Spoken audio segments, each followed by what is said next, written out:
तो फ्रेंड्स, आज हम देखने जा रहे हैं ITR 2 फाइल कैसे होता है। ITR 2 कौन फाइल कर सकते हैं, सबसे पहले हम यहाँ पे देख लेते हैं।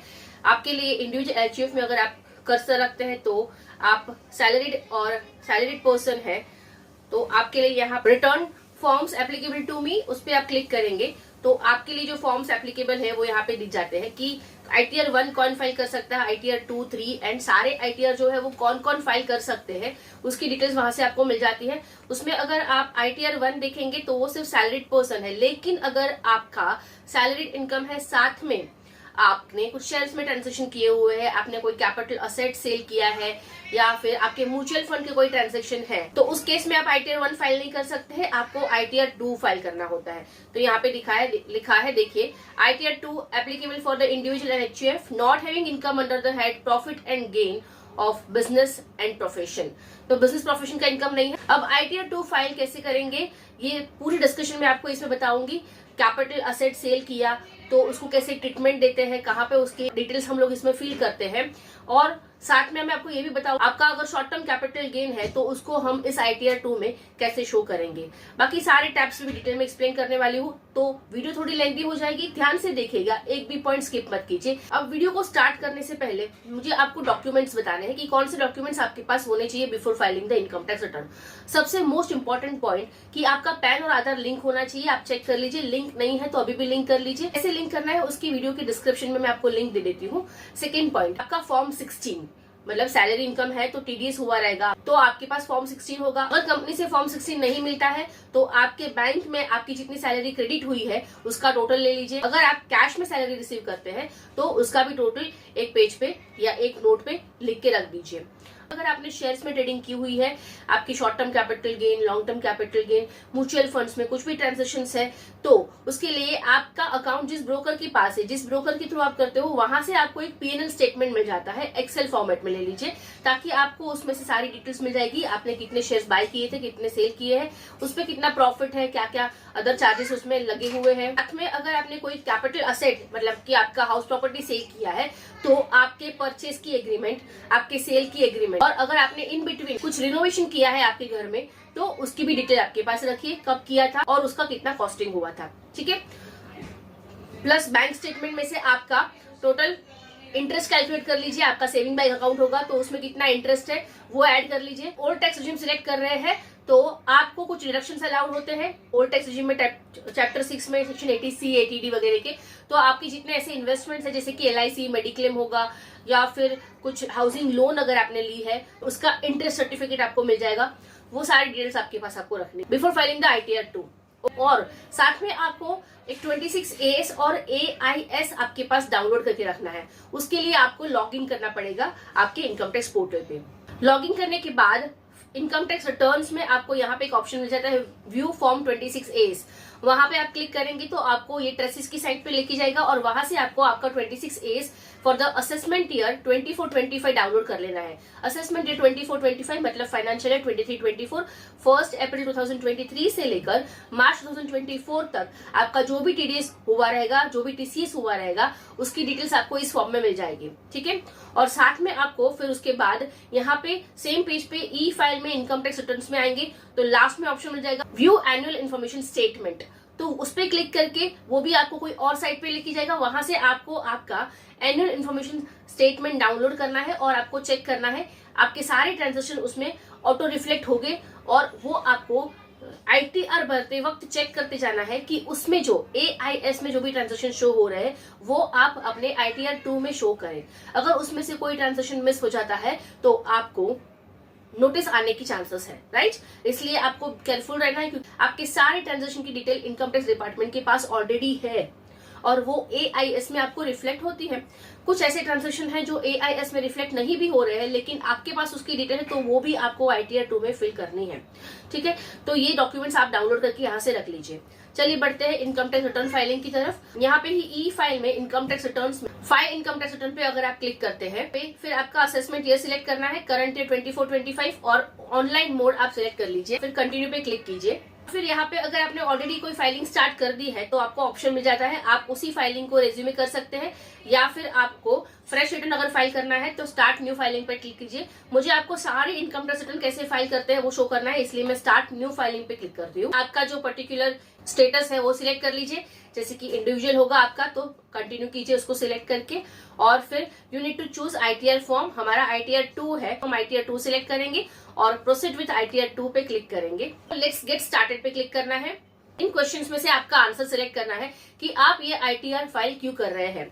तो उसमें से फर्स्ट ऑप्शन है क्योंकि आपकी इनकम बेसिक एग्जम्पशन लिमिट से ज्यादा है। अब आपके पास दो टैक्स रिजिम्स है, ओल्ड टैक्स रिजिम और new tax regime. Old tax regime में बेसिक एग्जम्पशन लिमिट 2,50,000 की है और न्यू टैक्स रिजिम में 3 लाख की है। तो आप कौन सा रिजिम सिलेक्ट करते हैं उस पर डिपेंड करता है यहाँ का आंसर आपका, राइट। अब आप ओल्ड टैक्स रिजिम सिलेक्ट करते हैं तो आपकी 2,50,000 बेसिक एग्जम्पशन लिमिट है, मतलब अगर पूरे साल में फाइनेंशियल ईयर 23-24 में अगर आपकी इनकम 2.5 लाख से ऊपर गई है तो आपको ये ऑप्शन सिलेक्ट करना है, अगर आप ओल्ड टैक्स रिजिम सिलेक्ट कर रहे हैं। अगर आप न्यू टैक्स रिजिम सिलेक्ट करने वाले हैं तो 3 लाख से ऊपर आपकी इनकम होगी तभी आपको ये ऑप्शन सिलेक्ट करना है। मोस्टली सबका रीजन यही होता है और इसीलिए ये लोग ITR फाइल करते हैं। फाइन, अब यहाँ पे जो बाकी 4 ऑप्शन दिए हैं 7th प्रोविजो वाला, उसमें मैं आपको 1 बाय 1 सारी चीजें बता देती हूँ। अगर आपने अपने अकाउंट्स में, आपके बैंक अकाउंट्स में 1 करोड़ से ज्यादा डिपॉजिट किया हुआ है कैश, तो आपको ये रिटर्न फाइल करना कंपलसरी हो जाता है। अगर वो रीजन से आप फाइल करते हैं तो आप यहाँ पे फर्स्ट ऑप्शन सिलेक्ट कर लीजिए। या फिर अगर आपने ट्रैवल पे, फॉरेन ट्रैवल पे 2 लाख से ज्यादा खर्चा कर दिया है तो आपको रिटर्न भरना होता है। या फिर अगर आपका इलेक्ट्रिसिटी बिल 1 लाख से ऊपर है तो आपको रिटर्न फाइल करना होता है। या फिर आपका TDS हुआ है 25,000 और उससे ज्यादा, और आप अगर सीनियर सिटीजन है तो ऐसे केस में आपका TDS 50,000 से ज्यादा हुआ है तो आपको ITR फाइल करना होता है, ठीक है। तो अगर इनमें से कोई रीजन है तो आप सिलेक्ट कर लीजिए, इनके अलावा और कोई रीजन की वजह से आप अगर ITR भर गए तो आप अदर सिलेक्ट कर लीजिए। 2 में आपको यहाँ पे आपके शेड्यूल सिलेक्ट करने होते हैं। जितने आप प्रॉपरली अपने शेड्यूल एप्लीकेबल, जो आपको एप्लीकेबल होगी वो शेड्यूल सिलेक्ट करोगे, उतना ही आपका ITR नीट एंड क्लीन दिखेगा, ठीक है। तो उसकी वजह से हमें सोच समझ के अपने यहाँ पे शेड्यूल सिलेक्ट करने होते हैं। सबसे पहला है जनरल। जनरल में आपके पास ये 2 शेड्यूल है। फर्स्ट होता है जनरल इन्फॉर्मेशन, आपकी जो पर्सनल डिटेल्स होगी, पर्सनल इन्फॉर्मेशन होगी वो शो करेगा। तो मोस्टली सबको यही एप्लीकेबल होता है, हम उसी को सिलेक्ट कर लेंगे। फिर यहाँ पे आपको इनकम पे जाके वापस सिलेक्ट करना होगा कि आप कौन सा शेड्यूल सिलेक्ट करने वाले हैं, आपको जो एप्लीकेबल है। अगर आपकी सैलरी इनकम है तो सैलरी इनकम को सिलेक्ट कीजिए, क्योंकि आपने ITR 2 किया है तो डेफिनेटली सैलरी इनकम होगी तभी जाके आप ये करेंगे। अगर आपकी हाउस प्रॉपर्टी से कोई इनकम होगी तो वो सिलेक्ट कर लीजिए। अगर आपका कुछ कैपिटल गेन है तो आप वो सिलेक्ट कर लीजिए। इन केस अगर आपने हाउस प्रॉपर्टी सेल की है, कोई इमूवेबल प्रॉपर्टी सेल की है, उसमें जो कैपिटल गेन है वो आपको शो करना है तो आप कैपिटल गेन पे सिलेक्ट कर लीजिए। या फिर आपको कोई शॉर्ट टर्म कैपिटल गेन है, मतलब शेयर्स पे, म्यूचुअल फंड्स पे, तो वो सेल करके आपको प्रॉफिट हुआ है तो आपको कैपिटल गेन सिलेक्ट करना है। 112 मतलब लॉन्ग टर्म कैपिटल गेन है तो आपको ये शेड्यूल सिलेक्ट करना है, आपका कोई लॉन्ग टर्म कैपिटल गेन हुआ है तो। और फिर VDA मतलब वर्चुअल डिजिटल एसेट, जैसे कि क्रिप्टो करेंसी, तो अगर आपका वो कोई सेल है क्रिप्टो करेंसी का तो वो आपको यहाँ पे शो करना है। इनकम फ्रॉम अदर सोर्स अगर है तो वो शेड्यूल स्पेसिफाइड पर्सन इनकम, जैसे कि स्पाउस का, माइनर चाइल्ड का आपको मर्ज करना है वगैरह है तो आप यहाँ पे सिलेक्ट कर सकते हैं। हम फिलहाल वो कोई सिलेक्ट नहीं करने वाले हैं। Schedule special income, details of income which is taxable at special rates, okay वो अपने आप सिलेक्ट होके आ रहा है, उसको वैसे ही रहने देंगे। शेड्यूल एग्जेम्प्ट इनकम, अगर आपके पास कोई एग्जेम्प्ट इनकम है, जैसे कि एग्जेम्प्ट इनकम तो नॉर्मली टैक्सेबल नहीं होती है। सब लोग सोचते हैं कि एग्जेम्प्ट इनकम की डिटेल डालने की जरूरत ही नहीं है, लेकिन ऐसा नहीं है। एग्जेम्प्ट इनकम जैसे कि आपकी लाइफ इंश्योरेंस पॉलिसीज मैच्योर हो गई है, आपने 12 लाख रुपए रिसीव किया है उस पर, तो वो आपको इनकम टैक्स रिटर्न में शो करना होता है, क्योंकि इसकी डिटेल इनकम टैक्स डिपार्टमेंट के पास होती है। लेकिन जब उसकी डिटेल्स आप उनको आपके ITR में नहीं मिलती है तो वो आपको नोटिस भेज सकते हैं और ये चांसेस है। इसलिए आपकी एग्जेम्प्ट इनकम आपको शो करनी जरूरी है, मैंडेटरी है, आप एग्जेम्प्ट इनकम जरूर शो कीजिएगा। फिर शेड्यूल पास थ्रू इनकम या फिर schedule foreign source income, schedule tax relief under section 90, तो आपको जो एप्लीकेबल है वो सारे शेड्यूल आप सिलेक्ट कर सकते हैं। फिर ये हो गया आपकी इनकम का पार्ट, आपके इनकम के शेड्यूल्स। अब उसके बाद डिडक्शन के शेड्यूल सिलेक्ट करने हैं, आपको जो जो डिडक्शन एप्लीकेबल है वो आप सिलेक्ट करेंगे। ये सारे शेड्यूल आपका ग्रेड ऑफ होके आ रहा है, इसमें आपको अलाउ नहीं करें क्योंकि डिटेल्स आपकी शेड्यूल चैप्टर 6A में आपको दिख जाती है। इसलिए चैप्टर 6A ऑलरेडी कवर्ड है। यहाँ पे हम ओल्ड टैक्स रिजिम के बेस पे ही इनकम टैक्स रिटर्न फाइल करके मैं आपको दिखाऊंगी। न्यू टैक्स रिजिम के बारे में भी बात करूंगी क्योंकि उसमें मैक्सिमम डिडक्शंस अलाउड नहीं होते हैं, तो मैं आपको जब एक्सप्लेन करूंगी डिडक्शंस तब बता दूंगी कि ये ओल्ड में है और ये न्यू में नहीं है, या फिर न्यू में कौन सा है। अदरवाइज आपको अगर न्यू टैक्स रिजिम में कौन से डिडक्शंस अलाउड होते हैं वो देखना है तो उसकी वीडियो की लिंक मैं आपको डिस्क्रिप्शन में दे दूंगी, आप वहां से भी चेक कर सकते हैं। ठीक है, तो ये डिडक्शंस आपके सिलेक्ट हो गए हैं यहाँ पे। और फिर हम टैक्स का देखेंगे, टैक्स में कौन से शेड्यूल है। उसमें आपको ये जो सिलेक्टेड ऑटो सिलेक्टेड होके आ रहे हैं वो आप ऐसे ही रहने देंगे। फिर schedule of details of tax payment वगैरह सिलेक्ट करेंगे। बाद में टैक्स डिडक्टेड टीडीएस अगर आपका हो तो वो सिलेक्ट करेंगे, टीसीएस होगा तो वो भी आपको सिलेक्ट करना है। फिर अदर्स में देखेंगे कौन से शेड्यूल है। ये जो ऑटो सिलेक्टेड है वो आपको वैसे ही रहने देने हैं। उसके अलावा जो नॉन सिलेक्टेड है उसमें से कुछ है आपको शो करना तो आप सिलेक्ट कर सकते हैं। जैसे कि schedule of foreign assets, foreign asset कुछ आपके पास है तो आपको दिखानी पड़ती तो वो सिलेक्ट कर लीजिए। Schedule of assets and liabilities if total income is more than 50 lakh, अगर आपकी 50 लाख से ज्यादा इनकम आ रही है तो आपको ये शेड्यूल शो करना कंपलसरी हो जाता है। तो अभी फिलहाल इसमें और कोई नहीं है, तो मोस्टली हमने सारे शेड्यूल यहाँ पे सिलेक्ट कर लिए हैं। यहाँ पे दिखा रहा है आपको टोटल आपने 18 शेड्यूल सिलेक्ट किए हुए हैं, राइट। तो उसके बाद हम यहाँ पे नीचे आके कंटिन्यू क्लिक करेंगे। मैसेज आएगा, नोट आएगी, उसको कंटिन्यू कर लीजिए, स्किप कर लीजिए। क्वेश्चन की आंसर देने की अभी जरूरत नहीं है क्योंकि ये आईटीआर की डिटेल्स भरोगे तब ये सारी चीजें आपको वापस आने वाली है। तो स्किप द क्वेश्चंस कर लीजिए। आपको एक मैसेज आएगा कि सारी डिटेल्स इसमें ऑटो फिल भी हो सकती है और आप उसको एडिट भी कर सकते हैं। इस मैसेज को आप ओके कर दीजिए और फिर आपके सामने अब ये सारे शेड्यूल आ गए जो आपने सिलेक्ट किए हुए थे। पहले आपका जनरल इन्फॉर्मेशन होगा, यहाँ पे हम क्लिक करेंगे प्रोवाइडेड इन्फॉर्मेशन पे। जनरल इन्फॉर्मेशन में आपको ये 4 टैब्स दिखेंगे। सबसे पहले पर्सनल इन्फॉर्मेशन है जहाँ पे आपका नाम, पैन, आधार वगैरह डिटेल शो करेगी। और फिर है कॉन्टेक्ट, यहाँ पे आपका address, email address, phone number वो सब शो करेगा। फिर है आपका फाइलिंग स्टेटस। ये दोनों चीजें आपकी ऑटो पॉपुलेट होगी। आप उसको कुछ एडिट करना चाहते हैं तो कर सकते हैं, वहां पे एडिट का ऑप्शन होगा आपके लिए। हम यहाँ पे फाइलिंग स्टेटस में जाके चेक कर सकते हैं। फाइलिंग स्टेटस में आपका सबसे पहले है section 139(1) return file on before due date. अब ये सेक्शन एक्सप्लेन करने से पहले मुझे आपको चीज बतानी है जो ओल्ड टैक्स रिजिम और न्यू टैक्स रिजिम के बारे में है। अगर आप ओल्ड टैक्स रिजिम सिलेक्ट करना चाहते हैं तो आपको आपका आईटीआर बिफोर 31 जुलाई, मतलब आपको जो ड्यू डेट एप्लीकेबल है, अगर नॉन ऑडिटेड केस है तो 31 जुलाई, ऑडिटेड केस है तो 31 अक्टूबर, उसके पहले आपको आपका आईटीआर फाइल करना है। अगर आप आईटीआर फाइल उसके पहले नहीं करते हैं तो बिलेटेड रिटर्न अगर आप फाइल करना चाहते हैं, क्योंकि 31 दिसंबर तक आप अपना बिलेटेड रिटर्न फाइल कर सकते हैं, तो ऐसे केस में आप ओल्ड टैक्स रिजिम सिलेक्ट नहीं कर पाओगे। आपको कंपलसरी न्यू टैक्स रिजिम ही सिलेक्ट करना होगा। तो आपका जो ओल्ड टैक्स रिजिम में आपको बेनिफिट मिल रहा है बिकॉज ऑफ द डिडक्शंस, वो आपको न्यू टैक्स रिजिम में नहीं मिलेगा। इससे हो सकता है कि आपको टैक्स ज्यादा पे करना पड़े। इसलिए आप ओल्ड टैक्स रिजिम में अपना टैक्स पे करना चाहते हैं तो उसको बिफोर 31 जुलाई फाइल करें, मतलब ड्यू डेट से पहले फाइल कर दें। अब आपको कैसे पता चलेगा कि आपके लिए ओल्ड टैक्स रिजिम बेनिफिशियल है कि न्यू टैक्स रिजिम बेनिफिशियल है? उसके लिए आपको मेरी चैनल पे वीडियोस मिल जाएंगे, मैं लिंक आपको डिस्क्रिप्शन में दे दूंगी। ये था हमारा ओल्ड टैक्स रिजिम और न्यू टैक्स रिजिम के बारे में, और ये सारे सेक्शंस जो आपको सिलेक्ट करने हैं फाइलिंग द रिटर्न। ओके, अब उसमें दूसरा है 139(4), अगर आप आपके ड्यू डेट के बाद और दिसंबर से पहले बिलेटेड रिटर्न फाइल करना चाहते हैं तो ये सिलेक्ट करेंगे। अगर आप रिवाइज रिटर्न फाइल कर रहे हैं तो ये सिलेक्ट करना है। अगर आप मॉडिफाइड रिटर्न फाइल कर रहे हैं या फिर कॉन्डोनेशन ऑफ डिले फाइल करके आप ये रिटर्न फाइल करते हैं तो आपको ये सारे सेक्शन एप्लीकेबल होंगे। ओके, अब नेक्स्ट है आपका, अगर नोटिस के रिप्लाई में अगर आप ये आईटीआर फाइल करते हैं तो आपको जो नोटिस सेक्शंस में आई है ये सेक्शंस आपको सिलेक्ट करने होंगे और अकॉर्डिंगली रिटर्न फाइल करना होगा। अब ये इंपॉर्टेंट पॉइंट है आपके लिए ओल्ड टैक्स रिजिम या न्यू टैक्स रिजिम सिलेक्ट करने के लिए। यहाँ पे पूछा है कि क्या आप न्यू टैक्स रिजिम से ऑप्ट आउट करना चाहते हैं कि नहीं, क्योंकि न्यू टैक्स रिजिम अब से डिफॉल्ट रिजिम हो गया है। आपका जब भी रिटर्न फाइल करोगे तो आपका tax working new tax regime में ही होगा बाय डिफॉल्ट।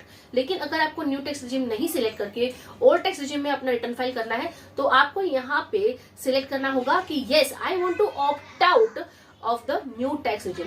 तो अगर आप ओल्ड टैक्स रिजिम ले रहे हैं तो आपको यहाँ पे येस सिलेक्ट करना है। ये सिर्फ सैलरीड पर्सन के लिए है। अगर आप बिजनेस पर्सन है और आप ओल्ड टैक्स रिजिम सिलेक्ट करना चाहते हैं तो उसके लिए आपको 10 IEA फॉर्म सबमिट करना होगा। फॉर्म कैसे सबमिट होता है उसकी भी वीडियो की लिंक मैं आपको डिस्क्रिप्शन में दे देती हूँ, मेरी चैनल पे आपको वो वीडियो मिल जाएगी। लेकिन ये याद रखना है कि आपको 31 जुलाई से, मतलब ड्यू डेट से पहले ये फॉर्म फाइल करना है और आपका आईटीआर 3 फाइल करना है। जो आईटीआर 3 फाइल कर रहे हैं, आईटीआर 4 फाइल कर रहे हैं, उनके लिए फॉर्म 10 IEA सबमिट करना जरूरी for choosing old tax regime. Okay fine. अब यहाँ पे सिर्फ ITR 1 और ITR 2 वालों के लिए सिर्फ यहाँ पे ही ऑप्शन सिलेक्ट करना है। उनको ये सिलेक्ट कर दिया, मतलब वो अब न्यू टैक्स रेजिम से ऑप्ट आउट हो चुके हैं, उन्होंने ओल्ड टैक्स रेजिम सिलेक्ट कर लिया है। फाइन। अब based on your previous response please furnish the following information. तो ये हमने ऑलरेडी रीजन दिया था ना कि हमें ITR क्यों फाइल करना है, जहाँ पे हम लोगों ने बेसिक एग्जाम्पशन लिमिट वाला ऑप्शन सिलेक्ट किया था, तो उसका ही आंसर यहाँ पे दिए हुए, उसको देखने की जरूरत नहीं है। आपका रेसिडेंशियल स्टेटस यहाँ पे सिलेक्ट कर लीजिए, मैं रेसिडेंट हूँ, और फिर आप रेसिडेंट क्यों है वो ऑप्शन यहाँ पे आपको रीड करके सिलेक्ट करना होगा। ओके, फिर आप देख लीजिए, do you want to claim the benefit under section, तो यहाँ पे आपका ये अगर बेनिफिट कर रहे हैं आप सिलेक्ट कर रहे हैं तो आप ये सिलेक्ट कर लीजिए, अगर नहीं तो आप नो कर लीजिए। ये भी सारी चीजें आप यहाँ पे नो कर लीजिए। Okay, details of representative assessee, अगर आपका रिप्रेजेंटेटिव असेसी रिटर्न फाइल कर रहे हैं तो नो कीजिए। डिटेल्स ऑफ डायरेक्टर्स, अगर आप किसी कंपनी में डायरेक्टर है तो ये सिलेक्ट करके आपकी डिटेल्स प्रोवाइड कर दीजिए जो यहाँ पे पूछी हुई है, राइट। और अगर आप कोई कंपनी में डायरेक्टर नहीं है तो आप उसको नो कर दीजिए। Fine. Details of unlisted equity shares, ऐसा कुछ आपके पास होगा तो आपको वो डिटेल्स देनी होगी, यस सिलेक्ट करके, अगर नहीं है तो उसको नो करके आप सेव कर लीजिए। ओके, और फिर आपके पास है बैंक डिटेल्स, आपको बैंक डिटेल्स प्रोवाइड करनी होगी। ओके, अब बैंक डिटेल्स में मैं यहाँ पे देख सकती हूँ कि यहाँ पे अभी तक कोई भी बैंक ऐड नहीं हुई है, लेकिन मुझे यहाँ पे बैंक ऐड करनी होगी, तो यहाँ पे ऐड अनदर पे क्लिक करूंगी। आपकी बैंक की ये सारी डिटेल्स आपको यहाँ पे प्रोवाइड करनी है, बैंक अकाउंट नंबर, फिर आपका बैंक अकाउंट नंबर फिर से आपको एंटर करना होगा, आपका अकाउंट टाइप सिलेक्ट कर लीजिए, IFSC इंटर कीजिए, अकाउंट होल्डर टाइप आप सिलेक्ट कर लीजिए, nominate this bank account for the refund, तो आपको वो सिलेक्ट करना है, और फिर उसको वैलिडेट भी करना है। यहाँ पे जो वैलिडेट ग्रेड ऑफ दिख रहा है बटन, क्योंकि मैंने डिटेल्स सबमिट नहीं की है, अगर आप डिटेल्स ऐड करोगे तो वैलिडेट पे जरूर क्लिक कीजिएगा, ठीक है। सारी चीजें आप उसको कंफर्म पे क्लिक कीजिए। ओके, तो आप देख सकते हैं कि आपका जनरल इन्फॉर्मेशन वाला टैब कंफर्म हो चुका है।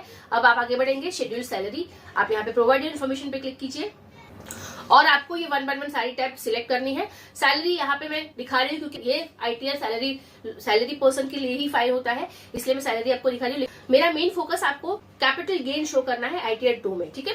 तो मैं यहाँ पे फिर भी आपको ब्रीफ में समझा देती हूँ कि सैलरी की इनकम आप कैसे डालेंगे। यहाँ पे डिटेल्स ऑफ ब्रेकअप ऐड करनी है, आपको name of the employer enter करना है, फिर आपको उसका टैन एंटर करना है, आपको address of the employer select करना है, और फिर आपको उसकी टाउन या सिटी ऐड करके आपका स्टेट सिलेक्ट करना है, और पिन कोड आप डाल दीजिए, एंटर कीजिए, और फिर नेचर ऑफ एम्प्लॉयर सिलेक्ट करना है। आपका state government, state central government जो भी एम्प्लॉयर होगा, पेंशनर है अगर तो वो भी आप सिलेक्ट कर सकते हैं, इसके अलावा कोई भी है तो आप प्राइवेट अगर एम्प्लॉयर है तो आपको अदर सिलेक्ट कर सकते हैं, ठीक है। और आपको अभी यहाँ पे salary as per section 17(1) details देनी है। सेक्शन 17(1) में आपकी जो सैलरी है वो आपको सिलेक्ट करके यहाँ पे ऐड करनी है। ये डिटेल आपको फॉर्म 16 से मिल जाएगी या AIS से मिल जाएगी, ठीक है। आप फॉर्म 16 चेक करेंगे, वहां पे ये सेक्शन, वहां पे सेक्शन 17(1), सेक्शन 17(2), ये लिखा perquisite as per section 17(2), salary as per section 17(1), या जो भी डिटेल्स इसमें पूछी हुई है उसका ब्रेकअप आपको इजीली फॉर्म 16 में मिल जाता है। तो अगर आपके पास फॉर्म 16 है वहां से देख लीजिए।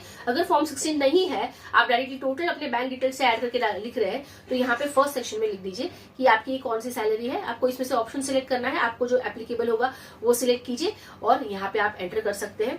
इसके अलावा कुछ आप ब्रेकअप आपके पास सेक्शन 17(1) का है अगर, तो आप ऐड अंदर पे क्लिक करके वो डिटेल्स भी आप डाल सकते हैं। अब ये हो गया। उसके बाद है value of perquisite as per section 17(2). मेरे पास ऐसा कोई परक्विजिट नहीं है, लेकिन ये सारे परक्विजिट्स आपको अगर मिलते हैं तो आप यहाँ से सिलेक्ट करके उसकी डिटेल्स ऐड कर सकते हैं। अगर फॉर्म 16 में नहीं भी है तो आप अपने एम्प्लॉयर से उसका ब्रेकअप मांग सकते हैं। रिटायरमेंट बेनिफिट है अंडर सेक्शन 89A, तो आपको यहाँ पे ऐड पे क्लिक करके उसकी डिटेल्स फिल करनी है। ये रिटायरमेंट बेनिफिट है 89A का, तो आप यहाँ पे उसका अमाउंट लिख सकते हैं। 89A में रिलीफ दिया हुआ था तो वो भी आप यहाँ पे अमाउंट लिख सकते हैं। उसको ऐड पे क्लिक करेंगे तो ऐड पे करते ही आपको एम्प्लॉयर 1 की डिटेल्स दिख जाएगी। अगर आप इसमें कुछ और भी ऐड करना चाहते हैं तो कर सकते हैं। अगर कोई और एम्प्लॉयर है, मतलब आपने एक से ज्यादा जगह पे अगर सैलरी इनकम अर्न की है, काम किया है, सैलरी इनकम है आपकी, तो ऐड अनदर पे क्लिक करके आप और भी एम्प्लॉयर्स की डिटेल डाल सकते हैं और आपकी सैलरी इनकम की डिटेल डाल सकते हैं, ठीक है। नेक्स्ट है आपका total income gross salary from all the employers, वो आ गया है टोटल अमाउंट यहाँ पे। अब आपको allowances to the extent exempt under section 10 डालना है। यहाँ पे ऐड अनदर पे आपको क्लिक करना है, और आप सारे अलाउंसेस यहाँ से सिलेक्ट कर सकते हैं, आपका जो भी अलाउंसेस अवेलेबल है। Less income claim for the relief from section 89A, अगर ऐसा कोई रिलीफ आपका फॉर्म 16A में आपको दिख रहा है, फॉर्म 16 में आपको दिख रहा है तो वो लिख सकते हैं आप। आपकी नेट सैलरी यहाँ पे शो होगी और उसके बाद आपके डिडक्शन अंडर सेक्शन 16, अब वो क्लिक करेंगे। आपको पता है कि old tax regime new tax regime दोनों में स्टैंडर्ड डिडक्शन 50,000 का तो अलाउड है सैलरी से, तो वो यहाँ से ऑटो पॉपुलेट आपको होगा। और फिर अगर प्रोफेशन टैक्स आपका हुआ है 2500 का तो ओल्ड टैक्स रिजिम में ही होता है इसका डिडक्शन, न्यू टैक्स रिजिम में इसका डिडक्शन नहीं मिलता है। हमने क्योंकि यहाँ पे ओल्ड टैक्स रिजिम सिलेक्ट किया है, यहाँ पे ये डिडक्शन ले रहे हैं। अगर आप न्यू टैक्स रिजिम में है तो आपको ये अलाउड नहीं करेगा। ठीक है, आप इसको सेव कर देंगे और फिर income chargeable under the head salary आपका टोटल अमाउंट यहाँ पे मिल जाएगा, आपको सिर्फ कंफर्म करना है। तो अब आपका सैलरी वाला टैब भी कंफर्म हो चुका है। अब आपको हाउस प्रॉपर्टी की डिटेल्स ऐड करनी है। ओके, अब डिटेल्स ऑफ हाउस प्रॉपर्टी में आपको देखना है कि यहाँ पे do you want to add more house properties. हमारे पास जो हाउस प्रॉपर्टी की डिटेल है हमें ऐड करनी है, address of the house property देना है। ओके, अब सबसे पहले ये डिटेल्स फिल करने से पहले मुझे आपको और एक चीज एक्सप्लेन करनी है जो यहाँ पे है नीचे लिखा हुआ है कि type of the house property, जिसमें होती है सेल्फ ऑक्यूपाइड, लेट आउट और डीम लेट आउट। 3 टाइप की हाउस प्रॉपर्टी रहती है। अगर आपकी सेल्फ ऑक्यूपाइड हाउस प्रॉपर्टी है, आपके खुद के नाम से हाउस प्रॉपर्टी है और आप उसमें रहते हैं तो आप सेल्फ ऑक्यूपाइड सिलेक्ट करेंगे। अगर आपके खुद के नाम से घर है लेकिन आपने उसको रेंट आउट किया है, रेंट पे दिया है तो लेट आउट सिलेक्ट करेंगे। अगर आपके पास 2 से ज्यादा हाउस प्रॉपर्टी है तो वो डीम्ड लेट आउट मानी जाती है। भले ही आपने उसको रेंट पे नहीं दिया है लेकिन ऐसा माना जाता है कि आपने उसको रेंट पे दिया है। आपकी 2 से ज्यादा हाउस प्रॉपर्टी है, आप उसकी डिटेल सबमिट करना चाहते हैं तो आपको डीम्ड लेट आउट सिलेक्ट करना है और फिर उसकी डिटेल्स यहाँ पे सबमिट करनी है। नॉशनल रेंट काउंट होगा यहाँ पे, आपको नॉशनल रेंट मतलब रेंट मार्केट में क्या चल रहा है उस प्रॉपर्टी का, उस हिसाब से आपकी इनकम यहाँ पे ऐड होनी चाहिए।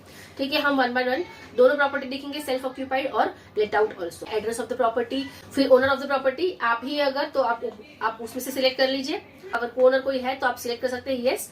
तो और यहाँ पे आपको फिर परसेंटेज शो करना होगा कि उसका कितना परसेंटेज ओनर है, कोई ओनर है। ठीक है, और फिर सेल्फ ऑक्यूपाइड आपने सिलेक्ट किया हुआ है। Interest payable on the borrowed capital, अब ये आपको चीज याद रखनी है कि न्यू टैक्स रिजिम में आपको यहाँ पे हाउस प्रॉपर्टी का अगर लोन लिया है तो उसके लोन का डिडक्शन न्यू टैक्स रिजिम में नहीं मिलता है, सिर्फ ओल्ड टैक्स रिजिम में ये अलाउड है। Interest payable on borrowed capital, और वो भी आपको 2 लाख तक अलाउड है, आप उससे ज्यादा इसका क्लेम नहीं कर सकते हैं। तो फॉर एग्जाम्पल मैंने अगर 45,000 का रेंट पे किया है, आप उसका डिडक्शन क्लेम कर सकते हैं 2 लाख से ज्यादा नहीं, और न्यू टैक्स रिजिम में ये डिडक्शन क्लेम नहीं कर सकते। और फिर आपको इसे ऐड करना है। प्रॉपर्टी दिख जाएगी जो आपने ऐड की हुई है, 40,000 का डिडक्शन आपने उसमें लिया हुआ है। अगर आपको कुछ और हाउस प्रॉपर्टीज ऐड करनी है तो यहाँ पे ऐड अनदर पे क्लिक कीजिए। Owner of the property, type of house property, अभी इस बार हम यहाँ पे लेट आउट सिलेक्ट करेंगे। अगर आप लेट आउट प्रॉपर्टी है तो आपको टेनेंट की डिटेल भी देनी है और उसके बाद आपकी रेंट इनकम की डिटेल्स प्रोवाइड कर दीजिए। आपने लोकल अथॉरिटी को जितना टैक्स पे किया है वो यहाँ पे आप लिख लीजिए।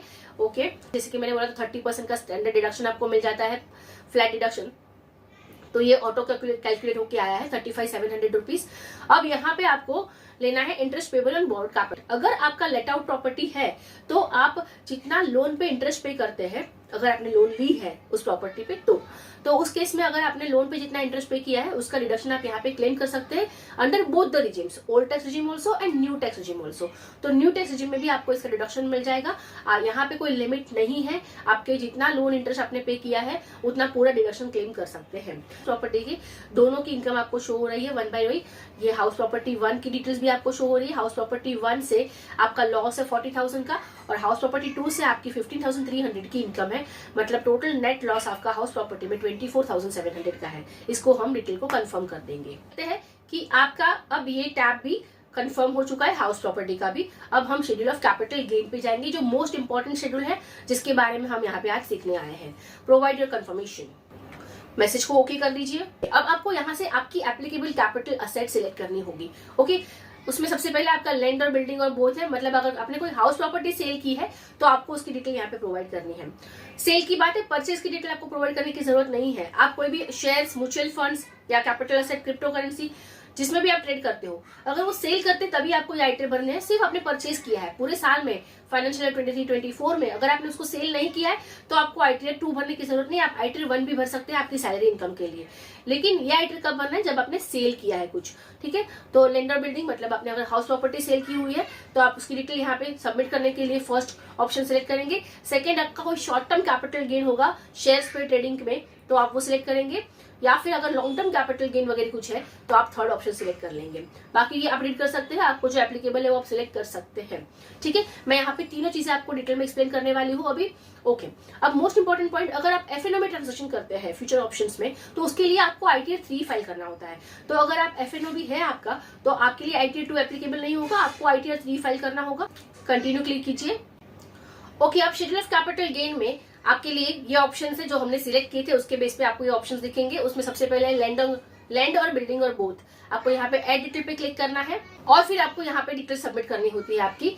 आप यहाँ पे परचेस, डेट ऑफ परचेस और एक्विजिशन, जैसे मैंने आपको बोला था कि जब आप ये डिटेल्स फिल करेंगे, अगर आपकी हाउस प्रॉपर्टी सेल हुई है तो आप परचेस और सेल दोनों का एग्रीमेंट लेके बैठेंगे ताकि आपको सारी डिटेल्स उसमें से मिल जाए। आपने कब परचेस की थी वो आपको यहाँ से सिलेक्ट करना होगा और मेरी डेट ऑफ सेल यहाँ पे एंटर कर देती हूँ कि मैंने 23-24 में इसको सेल किया है, मैं यहाँ पे उसकी एंटर देना चाहती हूँ। अब I will click on calculate. दिख रहा है 271 months and 0 days long term capital gain में आपका ये जाएगा। अगर आपने सेम ईयर में परचेस करके सेल किया होता तो वो शॉर्ट टर्म कैपिटल गेन में जाता। ओके, अब इसको हम ऐड करेंगे। Full value of consideration received, मतलब आपने कितने में इसको सेल किया है वो आपको लिखना है। फॉर एग्जाम्पल मैंने इसको 75 लाख में सेल किया था। Value of property as per the stamp duty valuation authority, normally हम यहाँ पे सेम ही लिखते हैं, अगर कुछ अलग वैल्यूएशन आ रहा है तो आपको वो लिखना है। नेक्स्ट पॉइंट है आपका डिडक्शन अंडर सेक्शन 48, जिसमें कॉस्ट ऑफ एक्विजिशन, मतलब ये प्रॉपर्टी आपने कितने में परचेस की थी। फॉर एग्जाम्पल मैंने 19 लाख में परचेस की थी, तो उसका इंडेक्स्ड कॉस्ट ऑफ एक्विजिशन आ जाएगा, क्योंकि 2001 में परचेस की थी तो डेफिनेटली उसका इंडेक्सेशन होगा। आज की उसकी कितनी वैल्यू होगी 19 लाख की, वो यहाँ पे काउंट होके आ जाएगी और उसके बेस पे मुझे दिखेगा कि 75 लाख में मैंने सेल किया, जिसकी परचेस वैल्यू 66,12,000, तो उसका जो डिफरेंस होगा वो मेरा कैपिटल गेन होगा, राइट, 8,88,000 का। लेकिन मैंने इन बिटवीन कुछ रिनोवेशन करवाया होगा तो वो भी आपको लिखना है, राइट। तो हम यहाँ पे रिनोवेशन की इन्फॉर्मेशन ऐड करेंगे, जिसको बोलते हैं कॉस्ट ऑफ इम्प्रूवमेंट। लेक्स का रिनोवेशन किया, ईयर ऑफ इम्प्रूवमेंट, तो उसका भी इंडेक्स्ड कॉस्ट यहाँ पे मिल जाएगा। और नेक्स्ट यहाँ पे मुझे लिखना होगा expenditure Holi and exclusively in connection with the transfer, मतलब जब मैंने स्टैम्प ड्यूटी वैल्यूएशन चार्जेस जो पे किए होंगे ना, वो यहाँ पे माइनस हो जाएगा। मेरा टोटल कॉस्ट 88,52,000 आ रहा है, मैंने बेचा 75 लाख में, तो मुझे यहाँ पे लॉस हो रहा है। लेकिन अगर गेन होता तो क्या होता ये दिखाती हूँ मैं आपको। मैंने 9 लाख में वो असेट परचेस की थी, वो प्रॉपर्टी, तो अब आप देख सकते हैं यहाँ पे मुझे प्रॉफिट दिख रहा है 21,28,000 का, क्योंकि ये आपका कैपिटल गेन है, आपको इस पे टैक्स पे करना पड़ेगा। लेकिन अगर आप इन सेक्शंस के अंडर उसको डिपॉजिट कर देते हैं, री इन्वेस्ट कर लेते हैं ये कैपिटल गेन अमाउंट को, तो आपका ये टैक्स माफ हो जाता है, ठीक है। अगर आप इनमें से कहीं पे इन्वेस्ट नहीं कर पाए तो आपको इसको कगास में डिपॉजिट कर देना होता है बिफोर आपकी इनकम टैक्स रिटर्न की ड्यू डेट। तो ये ध्यान रखिए, अगर आपका कोई कैपिटल गेन असेट है, आप उसको री इन्वेस्ट नहीं कर सकते हैं इन सेक्शंस में, तो आप उसको कगास में डिपॉजिट कर देंगे। आपके बैंक में जाके इसकी इन्फॉर्मेशन लीजिए और अकॉर्डिंगली अकाउंट ओपन करके उसको डिपॉजिट कर दीजिए। आपका जितना कैपिटल गेन का अमाउंट है तो आपको उस पर टैक्स पे नहीं करना पड़ेगा। इन अकाउंट्स के अंडर कहीं पे उसको इन्वेस्ट किया है आपने, तो ऐड अनदर पे क्लिक करके पर्टिकुलर सेक्शन है वो सिलेक्ट करके आपका जितना कैपिटल गेन है उसमें से जितना आपका इन्वेस्ट हुआ है, नॉर्मली क्या होता है प्रॉफिट सेल करके हम दूसरी प्रॉपर्टी बाय कर लेते हैं, तो डेफिनेटली अगर आपने 75 लाख में कोई प्रॉपर्टी सेल की है तो आप उसमें से आपने एटलीस्ट 60 लाख का 50 लाख का कोई प्रॉपर्टी दूसरा बाय किया होगा, या फिर आपने 1 करोड़ का प्रॉपर्टी बाय किया होगा। दैट मीन्स व्हाट, आपका जितना कैपिटल गेन है वो पूरा इन्वेस्ट हो चुका है उसमें नई प्रॉपर्टी में। अगर आप कोई ऐसी प्रॉपर्टी बाय करते हैं जिसकी वैल्यू 21,28,000 से कम है, तो ऐसे केस में आपको वो अमाउंट ही लिखना होगा जितना आपने इन्वेस्ट किया है। लेकिन आपकी नई प्रॉपर्टी की वैल्यू 21,28,000 से ज्यादा है तो आपको सेम अमाउंट यहाँ पे डाल देना है, पूरा अमाउंट का आपको ये बेनिफिट मिल जाएगा। और इस तरह से आप यहाँ पे उसका रिडक्शन क्लेम कर सकते हैं, आपको इस कैपिटल गेन पे कोई टैक्स नहीं लगेगा, ठीक है। नीचे आके आपको आपके बायर की डिटेल्स प्रोवाइड करनी होगी, जो कंपलसरी है। आप बायर की डिटेल प्रोवाइड करेंगे, उसका पैन, आधार, ये भी कंपलसरी होता है, परसेंटेज ऑफ शेयर, और फिर आप यहाँ पे ऐड पे क्लिक कर देंगे। अब अपने फर्स्ट लैंड और बिल्डिंग में आपको आपका short term capital gain, long term capital gain 0 दिखेगा, क्योंकि हमने उसको री इन्वेस्ट कर दिया है, इसलिए उस पर टैक्स नहीं लग रहा है। अगर री इन्वेस्ट नहीं किया होता तो उसका जितना आपका कैपिटल गेन होता है उसका अमाउंट आपको यहाँ पे शो करता। ओके, अब आती है शॉर्ट टर्म कैपिटल गेन के लिए शेयर्स में ट्रेडिंग किया है, म्यूचुअल फंड में ट्रेडिंग किया है, उसकी डिटेल्स आपको यहाँ पे ऐड करनी है। उसके लिए आप सेक्शन 111A आपको सिलेक्ट करना होगा। सेम डिटेल होगी फुल वैल्यू ऑफ कंसिडरेशन, जैसे हम लोगों ने कैपिटल असेट में डाला है, हाउस प्रॉपर्टी में जो डिटेल डाली है वही डिटेल आपको यहाँ पे डालनी होगी। फुल वैल्यू ऑफ कंसिडरेशन, उसके लिए मैं आपको P&L स्टेटमेंट दिखा देती हूँ। शॉर्ट टर्म कैपिटल गेन के लिए आपके पास ऐसी समरी मिल जाएगी, आपके ब्रोकर से आप इसको ले सकते हैं। अब यहाँ पे आप देख सकते हैं आपके समरी में चार्जेस कितने हैं, अदर डेबिट क्रेडिट, आपका रियलाइज प्रॉफिट कितना है। ये जो रियलाइज प्रॉफिट लिखा है ना वो आपका एक्चुअल प्रॉफिट है शेयर्स में ट्रेडिंग करके, शॉर्ट टर्म कैपिटल गेन वाला। ये अनरियलाइज प्रॉफिट आपको दिखना नहीं है, ये अनरियलाइज प्रॉफिट आपके लिए एप्लीकेबल नहीं है। और ये चार्जेस का ये जो दिखा है ना चार्जेस 19,000, उसका ब्रेकअप आपको यहाँ पे मिल जाता है। ठीक है, तो ये सारी चीजें आपको यहाँ से प्रोवाइड की जाएगी। और ये जो प्रॉफिट आया है रियलाइज प्रॉफिट, वो भी कहाँ से आया है, एक एक ट्रांजेक्शन आपको यहाँ पे शो करेंगे। जैसे कि आप नीचे देख सकते हैं कौन से आपने शेयर्स बाय किए हुए थे, और आप यहाँ पे देख सकते हैं उसका बाय वैल्यू क्या है, इसमें आपको बाय वैल्यू मिल जाएगा, यहाँ पे सेल वैल्यू और इसका रियलाइज प्रॉफिट एंड लॉस। ठीक है, और फिर कुछ प्रॉफिट किसमें प्रॉफिट है किसमें लॉस है कोई ट्रांजेक्शन में, और इन शॉर्ट आपको टोटल मिल जाता है। जो टोटल यहाँ पे दिख रहा है वही आपका रियलाइज प्रॉफिट है, और यही डिटेल्स आपको वहाँ पे डिटेल ऐड करनी होती है आपके इनकम टैक्स रिटर्न में ITR 2 में। ठीक है, आपका फुल वैल्यू ऑफ कंसिडरेशन, मैं यहाँ से उसको कॉपी पेस्ट कर लेती हूँ। आपका फुल वैल्यू ऑफ कंसिडरेशन है, फिर आपका cost of acquisition without indexation, यहाँ पे इंडेक्सेशन नहीं होगा, और जो आपने कॉस्ट ऑफ एक्विजिशन होगा मतलब आपका बाइंग वैल्यू आपको ऐड करना है उसमें। और फिर यहाँ पे कॉस्ट ऑफ इंप्रूवमेंट कुछ नहीं आएगा, पूछेगा वही डिटेल आपको, लेकिन cost of improvement shares mutual funds पे नहीं आता है। और फिर आपके जो एक्सपेंसेस है आप वो यहाँ पे ऐड कर सकते हैं। तो यहाँ से आप मेरे चार्जेस जो थे वो मैंने कॉपी पेस्ट कर लिए हैं। नेट प्रॉफिट हो जाएगा यहाँ पे 96,679। आपको यहाँ पे ऐड पे क्लिक करना है। तो है कि आपका जो शॉर्ट टर्म कैपिटल गेन है शेयर्स का 96,000 वो यहाँ पे आपको शो हो रहा है। ठीक है, नेक्स्ट है आपका लॉन्ग टर्म कैपिटल गेन या लॉन्ग टर्म कैपिटल लॉस। तो अब यहाँ पे आप ऐड करेंगे और ऐड डिटेल पे क्लिक करेंगे। आप अपना long term capital gain 112 view schedule 112A select कर सकते हैं।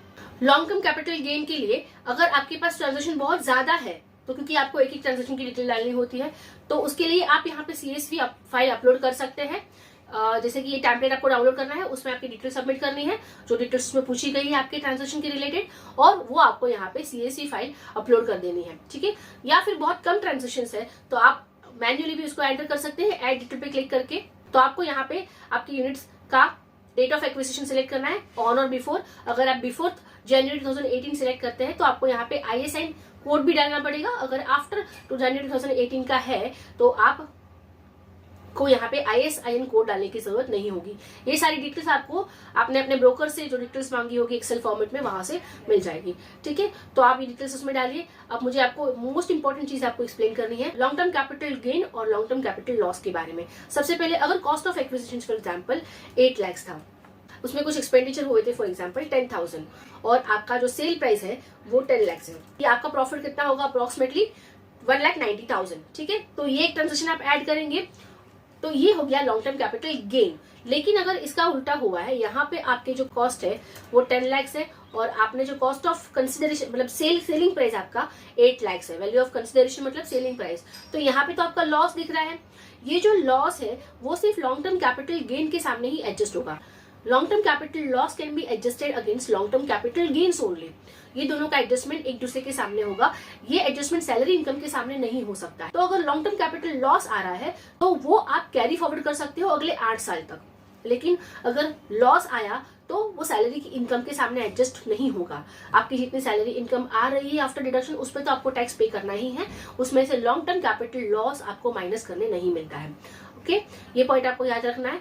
तो फॉर एग्जांपल यहाँ पे अगर लॉस है तो ये लॉस मैं शो कर देती हूँ फिलहाल लॉस, और उसको ऐड पे क्लिक करती हूँ। ट्रांजेक्शन आप यहाँ पे देख सकते हैं कि आफ्टर 31 जनवरी आपका जो ट्रांजेक्शन है वो आपने यहाँ पे सेल किया 8 लाख में, बाय किया था 10 लाख में, और फिर आपका जो भी एक्सपेंसेस था वो सब माइनस होके 2,10,000 का लॉस शो हो रहा है। और वो 2,10,000 का शो आपका कैरी फॉरवर्ड होगा, वो सैलरी के सामने एडजस्ट नहीं होगा। आप जब आगे रिटर्न देखेंगे तो उसमें आप देख सकते हैं।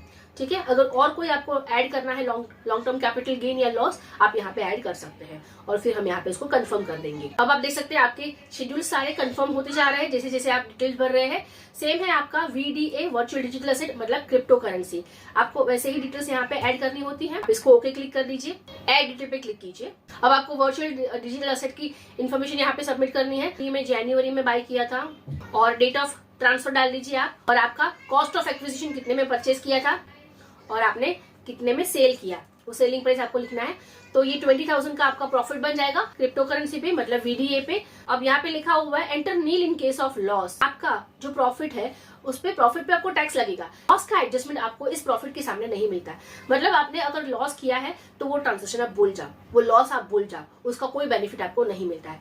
तो मैं दोनों चीजें आपको बता देती हूँ। यहाँ पे ऐड पे क्लिक करेंगे, ऐड अनदर पे क्लिक करती हूँ, अब देखेंगे आप, मैंने परचेज किया 50,000 में, लेकिन सेल किया 40,000 में, 10,000 का लॉस है, लेकिन वो यहाँ पे 0 शो हो रहा है क्योंकि लॉस कहीं पे एडजस्ट नहीं होता है। ठीक है, तो ये सिर्फ VDA का है जो क्रिप्टो करेंसी आपका है, वर्चुअल डिजिटल एसेट जिसको बोलते हैं, उसके केस में है। आप यहाँ पे देख सकते हैं, अगर वर्किंग आप देखेंगे तो देखिए आपको सिर्फ प्रॉफिट शो होगा 20,000 का, यहाँ पे लॉस वाले ट्रांजेक्शन में आपको 0 दिख रहा है, राइट।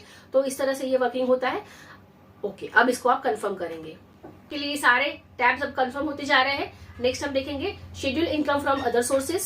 अब आपको यहाँ पे डिटेल प्रोवाइड करनी है आपके जो अदर सोर्सेज में इनकम है उसके लिए। आपकी एप्लीकेबल इनकम सेलेक्ट कर लेंगे। मोस्टली सबकी इंटरेस्ट इनकम तो होती है, उसके अलावा कोई भी इनकम है तो आप यहाँ पे देख सकते हैं। आपकी एप्लीकेबल इनकम आप ऐड कीजिए। बाइफर्केशन आपको प्रोवाइड करना होगा, सेविंग से कितनी आपकी इनकम है, फिर आपने अगर कोई फिक्स डिपॉजिट की है वहां से आपने कितना इंटरेस्ट रिसीव किया है तो वो अमाउंट आपको ऐड करना है। अगर आपने income tax refund last year का कुछ लेट रिसीव किया था तो उस पर भी आपको इंटरेस्ट मिला होगा तो वो भी आपको देखना है, वो भी ऐड करना है यहाँ पे।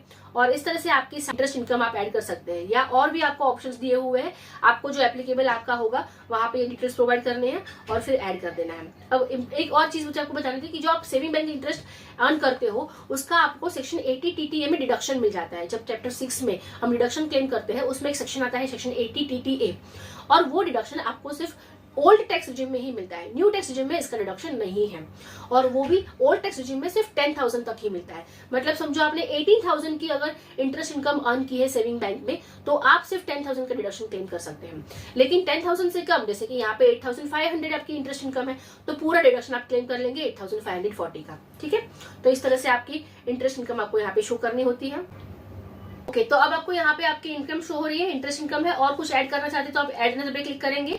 आपकी स्पेशल रेट पे कोई इनकम है अदर इनकम तो वो भी आप यहाँ पे ऐड कर सकते हैं, जैसे कि बेटिंग गैम्बलिंग जैसी कुछ इनकम है अगर स्पेशल रेट पे जो आती है। अगर आपके अदर इनकम में से कोई ऐसे एक्सपेंसेस है जो आप डिडक्शन में क्लेम कर सकते हैं, यहाँ पे क्लिक करके उसके डिडक्शन की डिटेल डाल सकते हैं। Income from activity of owning and maintaining race horses, उसका भी डिटेल्स आपको यहाँ पे अलग से प्रोवाइड करनी है और फिर आपको कंफर्म पे क्लिक करना है। सो सारे टाइप्स आपके कंफर्म होते जा रहे हैं। उसके बाद आपका है CYLA, आपके करंट ईयर के लॉसेस आपको अगर सेट ऑफ करने हैं तो ये आपका शेड्यूल ऑटो पॉपुलेट होगा। आपको आपकी सारी डिटेल्स आपने जो रिटर्न भरी है उसके बेस पे यहाँ पे दिखने मिल जाएगी, जैसे कि income for the current year, house property loss, net loss from other sources, या current year income remaining after the set off. Salary income आपको यहाँ पे दिख रही है तो आप चेक कर सकते हैं कि आपकी सैलरी इनकम इतनी है, उसमें से हाउस प्रॉपर्टी का लॉस इतना, करंट ईयर का आपका सेट ऑफ मिलेगा और फिर करंट इनकम आपकी इतनी होगी। फिर शॉर्ट टर्म कैपिटल गेन जो 15% पे चार्ज होने वाला है वो आपको यहाँ से अलग से शो हो रहा है, और सिमिलरली सारी डिटेल्स यहाँ पे शो हो जाएगी। इनकम फ्रॉम अदर सोर्स भी आपको दिखेगा और टोटल सेट ऑफ कितना हुआ है आप ये डिटेल्स रीड कर सकते हैं। और फिर यहाँ पे आपको ऑप्शन मिलता है, आप इसको एडिट भी कर सकते हैं यहाँ पे क्लिक करके, और इसको फिर कंफर्म कर दीजिए। और नेक्स्ट शेड्यूल आपका है PFLA, दैट इज आपके ब्रॉड फॉरवर्ड लॉसेस। अगर पिछले साल में कुछ लॉस हुए थे जो आप यहाँ पे अभी इस साल में ब्रॉड फॉरवर्ड करना चाहते हैं, लिखा भी है कि आपको अगर ब्रॉड फॉरवर्ड लॉसेस चाहिए तो पहले आप CFL मतलब इसके प्रीवियस शेड्यूल आप फाइल कीजिए। ओके, तो अब आप ब्रॉड फॉरवर्ड लॉसेस में देख सकते हैं, तो ये सारी डिटेल्स भी यहाँ पे ऑटो पॉपुलेट होगी। और आप इसमें भी अगर कुछ एडिट करना चाहते हैं तो आप उसको एडिट पे क्लिक करेंगे यहाँ पे और फिर एडिट कर सकते हैं, और फिर कंप्यूट सेट ऑफ पे क्लिक कर लीजिए और फिर क्लिक ऑन कंटिन्यू। सारे शेड्यूल इतने सारे टैब्स कंफर्म होने के बाद नेक्स्ट है आपका कैरी फॉरवर्ड फ्यूचर ईयर्स। अगर आपका कुछ लॉस ऐसा है जो आपको कैरी फॉरवर्ड करना है तो आप क्लिक कर सकते हैं कैरी फॉरवर्ड पे। यहाँ पे आपको अपने आप डिटेल्स भरनी होगी। पिछले साल का कोई ऐसा लॉस है जो आप अभी भी कैरी फॉरवर्ड कर सकते हैं। 8 इयर्स तक आपको ऑप्शन मिलता है इनकम टैक्स एक्ट में कोई भी लॉस कैरी फॉरवर्ड करने का, राइट। तो यहाँ पे आप सिलेक्ट कर सकते हैं। अगर पिछले साल का कोई भी लॉस ऐसा है जो अभी भी कैरी फॉरवर्ड हो रहा है तो उसकी डिटेल्स इसमें आपको भरनी है। अगर आप इस शेड्यूल में वो लॉसेस की डिटेल्स नहीं भरते हैं जो आप कैरी फॉरवर्ड करना चाहते हैं तो आप नेक्स्ट ईयर में उसको कैरी फॉरवर्ड नहीं कर पाओगे, उसका बेनिफिट भी बाद में नहीं ले पाओगे, राइट। और फिर इसको कंप्यूट सेट ऑफ पे क्लिक कीजिए।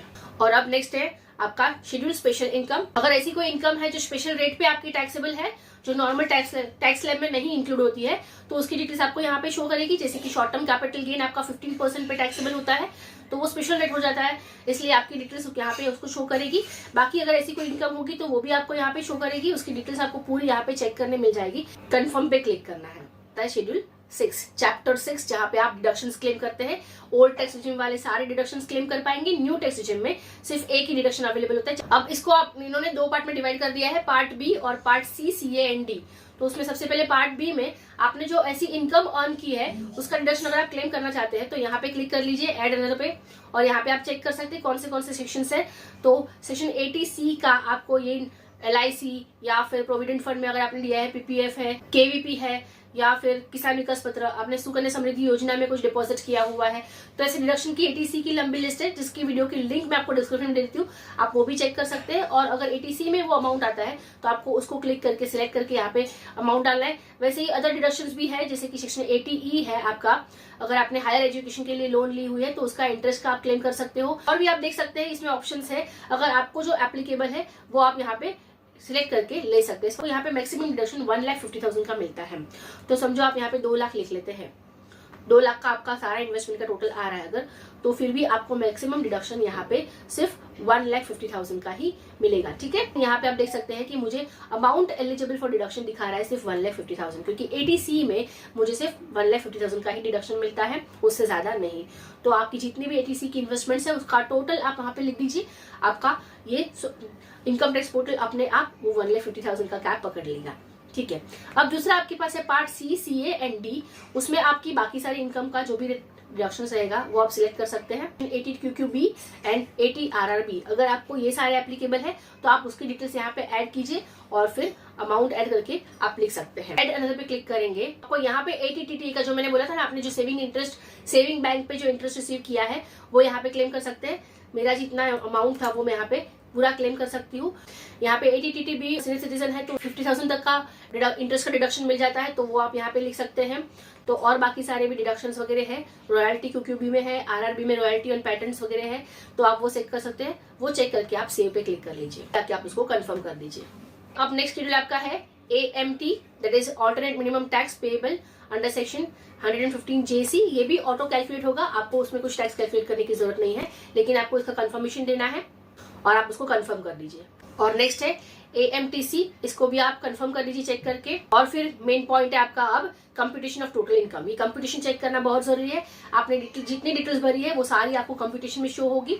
आप इसको बहुत बार 2 या 3 बार चेक कीजिए और कंफर्म कीजिए कि ये सारी डिटेल्स करेक्ट है कि नहीं, क्योंकि इसके बेस पे आपका फिर टैक्स कैलकुलेट होता है। चेक कीजिए, आपकी सैलरी 6,01,000, आप यहाँ पे क्लिक करके आपकी पूरी सैलरी का शेड्यूल चेक कर सकते हैं। और फिर आपकी house property income, capital gain show हो रहा है आपका, यहाँ पे अदर सोर्सेज शो हो रहे हैं। हेडवाइज टोटल आपका इनकम 7,37,000 हो जाता है। और फिर उसमें से आपके कितने लॉसेस है करंट ईयर के, तो हाउस प्रॉपर्टी का लॉस था 24,700 का, वो आपको यहाँ पे इसके अगेंस्ट सेट ऑफ हो जाता है। राइट, मैंने वो capital loss, long term capital loss बोला था कि वो सेट ऑफ नहीं होता है, राइट, लेकिन ये हाउस प्रॉपर्टी लॉस तो सेट ऑफ हो जाता है, तो वो सेट ऑफ हो जाएगा यहाँ पे। और फिर आपकी नेट इनकम हो जाएगी balance after the year losses 7,12,761। ठीक है, और फिर आपने कितने ब्रॉड फॉरवर्ड लॉसेस है वो सारी डिटेल्स आपको यहाँ पे शो करेगी। आप कितने डिडक्शंस आपने क्लेम किए चैप्टर 6 में, वो भी आपका 1,58,000 का। और अब टोटल इनकम आपकी हो जाती है 5,54,220। और फिर आपका और जितने इनकम्स आपने जितने टेबल्स भरे हैं उसके बेस पे आपको कंप्यूटेशन में डिटेल शो होगी। आपको इसको बार बार चेक कीजिए बराबर है कि नहीं सारी डिटेल्स आपकी, और फिर उसको कंफर्म कर दीजिए। सो आपकी ग्रॉस टोटल इनकम आपने चेक कर ली है। अब आप चेक करेंगे आपकी टैक्स वर्किंग, आपका कितना TDS हुआ है, TCS हुआ है, ऑटोफिल होके आएगा। अगर ऑटोफिल नहीं है तो आप भी उसकी डिटेल्स भर सकते हैं 26AS या AIS से। ठीक है, अब सबसे पहला टेबल है आपके लिए, यहाँ पे ऑप्शन भी है व्यू और 26AS, तो यहाँ से भी आप डाउनलोड कर सकते हैं 26AS और यहाँ पे डिटेल्स चेक कर सकते हैं। अगर ऑटोफिल नहीं है आप भरिए, अपने आप चलेगा। तो अब कौन सी डिटेल आपको भरनी है वो मैं बता देती हूँ। Tax deducted at source from salary, फिर TDS अदर देन सैलरी होगा, तो अगर आपको कोई TCS है तो उसकी डिटेल्स आपको यहाँ पे भरनी है। अगर आपने कोई एडवांस टैक्स पे किया है, अगर आपका टैक्स पूरे साल का 10,000 से ज्यादा है तो आपको एडवांस टैक्स भी भरना होता है, वो भी आपको क्वार्टरली पे करना होता है। अगर आपने एडवांस टैक्स पे किया हो तो उसके चालान आपके पास होंगे, उस चालान की आपको डिटेल यहाँ पे देनी है कि मैंने इतना एडवांस टैक्स पे किया है। प्लस सेल्फ असेसमेंट टैक्स, अगर ये रिटर्न भरते भरते आपकी कोई टैक्स लायबिलिटी आई है और वो आप टैक्स पे करते हैं तो उसकी डिटेल्स भी आपको यहाँ पे आके वापस भरनी होगी सेल्फ असेसमेंट टैक्स में। ठीक है, तो पहले ये सारी डिटेल्स कंफर्म कर लेते हैं सेल्फ असेसमेंट टैक्स को छोड़ के। चलिए देखते हैं। सबसे पहले TDS फ्रॉम सैलरी, आपको यहाँ पे एम्प्लॉयर का 10 देना है, एम्प्लॉय का 10 देना है, और फिर आपका कितना chargeable head under the salary आपको फॉर्म 16 से सारी डिटेल मिल जाएगी, 26AS से मिल जाएगी। ठीक है, ये सारे अमाउंट आपको वहां पे शो करते हैं, आपको ऐड पे क्लिक करना है। और अगर ऑटोफिल होके आई है तो फिर भी आप उसको चेक करेंगे, उसके बाद कंफर्म करेंगे। ठीक है, सिमिलरली TDS अगर फॉर्म 16B 16C है तो यहाँ पे आप चेक करेंगे। तो जैसे मैंने बताया TDS आपको इस तरह से शो करना है, और फिर आपका TCS अगर होगा तो TCS की डिटेल्स आप यहाँ पे भरेंगे। और एडवांस टैक्स आपने पे किया है तो चारों चालान आपने, क्योंकि क्वार्टरली पे किया होगा तो चारों चालान की डिटेल आपको यहाँ पे देनी है।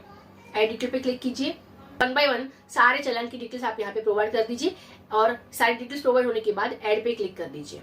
सेल्फ असेसमेंट टैक्स की डिटेल्स भी आपको यहाँ पे इसी तरह से भरनी होगी, लेकिन अभी तक सेल्फ असेसमेंट टैक्स नहीं आया। मैं बताऊंगी आपको टैक्स कहाँ से मिलेगा, आप उसको कंफर्म कीजिए।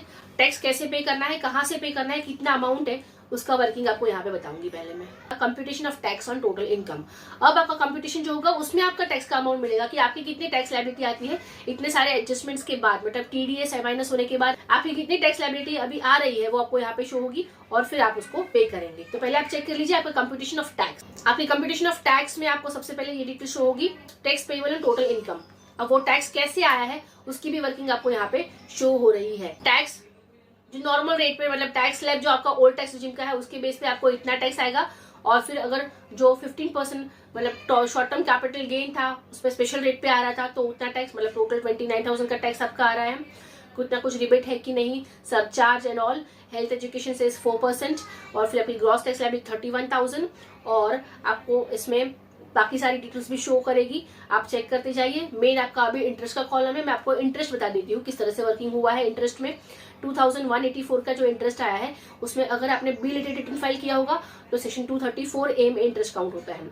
अगर आपने एडवांस टैक्स नहीं पे किया है तो उस पर इंटरेस्ट कैलकुलेट होगा 620 का, और अगर आपने एडवांस टैक्स क्वार्टरली भी पे नहीं किया, मतलब जो क्वार्टरली पेमेंट होता है उसमें भी अगर कुछ डिफरेंस है तो उस डिफरेंस पे भी आपका इंटरेस्ट कैलकुलेट होता है 1564 का। इसलिए टोटल इंटरेस्ट आया है 2184 और इस तरह से आपकी टोटल टैक्स लायबिलिटी हो गई है 33,258 आपकी नेट टैक्स लायबिलिटी है। अब आपको चेक करना है आपने कितने टैक्सेस पे किए हैं, जो टीडीएस टीसीएस आपने शो किया होगा या फिर एडवांस टैक्स की डिटेल्स आपने शो की थी उसके पहले वाले टैब में, वो यहाँ पे आपको अमाउंट शो करेगा। क्योंकि हमने यहाँ पे कोई डिटेल नहीं डाली है इसलिए 0 शो कर रहा है। इसलिए अभी आपका टोटल नेट पेएबल कितना आ रहा है 33,260 और रिफंड आ रहा है 0। ठीक है, अगर ऐसा होता कि आपका टीडीएस हुआ है, आपने एडवांस टैक्स पे किया है जो 33,258 से ज्यादा है तो आपका ये अमाउंट पेएबल 0 होके रिफंड आपका आ जाता कुछ अमाउंट, जो डिफरेंस आ रहा है वो समझो 35,000 का आ रहा था तो डिफरेंस अमाउंट 2,000 का यहाँ पे आपको रिफंड मिल जाता। करेक्ट, लेकिन ऐसा नहीं है, आपने कोई टीडीएस या एडवांस टैक्स पे नहीं किया है इसलिए आपका जो नेट लायबिलिटी आता है वो आपको पे करना पड़ेगा। तो आपको ये चेक करना है, उसके अकॉर्डिंगली आपको ऑप्शन सिलेक्ट करना है। मेरा यहाँ पे नो रहेगा और फिर आप चेक करेंगे पे लेटर और पे नाउ पे। अगर आप पे नाउ यहाँ पे क्लिक करेंगे तो यहाँ से ही आपका चालान जनरेट होगा और आगे आप पेमेंट कर सकते हैं, और उसके बाद आपको फिर से इनकम टैक्स रिटर्न में आके यहाँ पे चालान की डिटेल्स प्रोवाइड करनी होगी। कहाँ पे, मैं बैक टू शेड्यूल में जाके आपको बताती हूँ। समझो आपने पे नाउ कर दिया है और ये डिटेल्स 33,260 का टैक्स आपने पे कर दिया है और जो चालान जनरेट हुआ है उसके बेस पे आपको बैक टू शेड्यूल में जाना है। टैक्सेस पेड वाले टैब में वापस जाएंगे आप, advance tax and self assessment tax उस पर क्लिक करेंगे। जैसे मैंने बताया था आपको पहले कि सेल्फ असेसमेंट टैक्स इसको बोलते हैं, जब आप रिटर्न फाइल करेंगे तब जो टैक्स आएगा वो आपको यहाँ पे भरना होगा और फिर ऐड डिटेल पे क्लिक करना है। अब जब ये चालान की डिटेल भर देंगे सेल्फ असेसमेंट टैक्स में जाके, तब आपकी जो लायबिलिटी है टैक्स लायबिलिटी वो 0 हो जाएगी। इसमें कंफर्मेशन प्रोवाइड करना बाकी है। ठीक है, आपने टैक्स पे कर दिया, इसको पे लेटर पे क्लिक कर दीजिए फिलहाल, क्योंकि मैं पे नहीं कर रही हूँ इसको। अब यहाँ पे आप चेक कर सकते हैं अभी भी फिलहाल आपका अमाउंट पेएबल आ रहा है 33,260, जो 0 आना चाहिए। अगर रिफंड आ रहा है तो रिफंड का अमाउंट यहाँ पे शो हो सकता है, लेकिन टैक्स पेएबल आ रहा है तो वो 0 होना चाहिए। और फिर यहाँ पे मैं प्रीव्यू रिटर्न क्लिक करूंगी। प्रीव्यू रिटर्न के बाद नॉर्मली सभी रिटर्न का प्रोसेस सेम रहता है, इसलिए मैं यहाँ से आपको जो मैंने ऑलरेडी ITR फाइल किए हुए ITR 1 या फिर ITR 4 उसमें से क्लिप्स ऐड कर रही हूँ। अगर आपको इस वीडियो से कुछ भी जानने मिला हो, आपकी थोड़ी सी भी नॉलेज गेन हुई हो तो इसे लाइक कर दीजिए, लोगों तक भी शेयर करें ताकि वो भी अपने आप घर बैठे अपना ITR 2 फाइल कर सके और समझ सके कि कौन से ट्रांजेक्शन का क्या इफेक्ट होता है ITR में। और मेरी चैनल को सब्सक्राइब कीजिए, इससे मुझे मोटिवेशन मिलता है। अगर कुछ क्वेरीज है तो आप कमेंट सेक्शन में भी पूछ सकते हैं या फिर मेरा टेलीग्राम ग्रुप ज्वाइन कर लीजिए, वहां पे हम क्वेरीज डिस्कस करते रहते हैं। अब आपको रिटर्न प्रीव्यू करना है और उसके बाद उसको वेरीफाई करके सबमिट करना है। बॉक्स को क्लिक कर लीजिए कि आपकी डिटेल्स इसमें है, आपका नाम, सन, डॉटर ऑफ, और फिर रिटर्निंग कैपेसिटी है सेल्फ, और आपका पैन, सारी डिटेल्स आपको यहाँ पे शो हो रही है। अगर कोई TRP मतलब टैक्स रिटर्न प्रिपेयर आपका रिटर्न फाइल कर रहा है तो वो यहाँ पे उसकी डिटेल्स यहाँ पे डालता है। ओके, तो अब आप प्रोसीड टू प्रीव्यू कर लीजिए। यहाँ से आप आपका पूरा रिटर्न प्रीव्यू कर सकते हैं और प्रीव्यू करने के बाद इसको सबमिट कीजिए। आपका पूरा इनकम टैक्स रिटर्न आप चेक कर, और आपको ये चेक करके बाद में यहाँ पे प्रोसीड टू वैलिडेशन करना है। ओके, और प्रोसीड टू वैलिडेशन करने के बाद आपको वहां से सबमिट का ऑप्शन आएगा, आपको वहां पे सबमिट करना है। और फिर आपको याद रखना है कि आपका रिटर्न आपको ई वेरीफाई जरूर करना है। ई वेरिफिकेशन आप आधार ओटीपी से कर सकते हैं। अदर ओटीपी के लिए आपका पैन और आधार लिंक होना चाहिए और आपके आधार में जो मोबाइल नंबर आपने रजिस्टर किया है वो आपके पास अवेलेबल होना चाहिए और एक्सेसिबल होना चाहिए। ठीक है, तो आप ओटीपी से, आधार ओटीपी से इसको ई वेरीफाई कर सकते हैं। अगर आप इसको ई वेरीफाई नहीं कर सकते किसी रीजन से, तो आप इसको जरूर ध्यान रखें कि आपको विद इन 30 डेज ये एक्नॉलेजमेंट, इसका जो एक्नॉलेजमेंट जनरेट होगा वो एक्नॉलेजमेंट आपको पोस्ट करना है। वहां पे एक्नॉलेजमेंट में ही उसका एड्रेस दिया हुआ है, उसी एड्रेस पे आपको उसको पोस्ट कर देना है साइन करने के बाद। लेकिन याद रखिए विद इन 30 डेज, उससे डिले नहीं होना चाहिए। राइट, तो ये बहुत इंपॉर्टेंट है कि या तो आप रिटर्न सबमिट करने के बाद आपका रिटर्न ई वेरीफाई कर ले, या तो एक्नॉलेजमेंट को मैन्युअली पोस्ट कर दे। और हाँ, ये एक बहुत इंपॉर्टेंट चीज है कि आपको पैन और आधार आपका लिंक रखना है। अगर नहीं है तो आप अभी भी चेक कर सकते हैं कि आपका पैन आधार लिंक्ड है कि नहीं, आपका पैन ऑपरेटिव है कि नहीं। क्योंकि पैन अगर ऑपरेटिव नहीं होगा तो आपको रिटर्न फाइलिंग में दिक्कत आ सकती है। अगर रिफंड है तो आप रिफंड क्लेम नहीं कर पाओगे। अगर आपका पैन इनऑपरेटिव है तो आपको क्या करना है और किस तरह से उसको ऑपरेटिव करना है, उसकी एक वीडियो की लिंक मैं आपको डिस्क्रिप्शन में दे दूंगी। आप जरूर उसे चेक कीजिए और आपके पैन को ऑपरेटिव कर दीजिए अगर वो इनऑपरेटिव है। सबसे पहले आपको स्टेटस चेक करना है कि आपका पैन ऑपरेटिव है कि नहीं है। अगर मेरे इस वीडियो से आपको कुछ सीखने मिला है, आपकी कुछ नॉलेज इंक्रीज हुई है, तो इस वीडियो को लाइक कर दीजिए, लोगों तक शेयर करें ताकि वो भी घर बैठे अपने आप अपना आइडिया कर दे। और मेरे चैनल को सब्सक्राइब जरूर कीजिए। अगर कुछ क्वेरीज है तो कमेंट सेक्शन में पूछ सकते हैं या फिर मेरा टेलीग्राम ग्रुप भी ज्वाइन कर सकते हैं।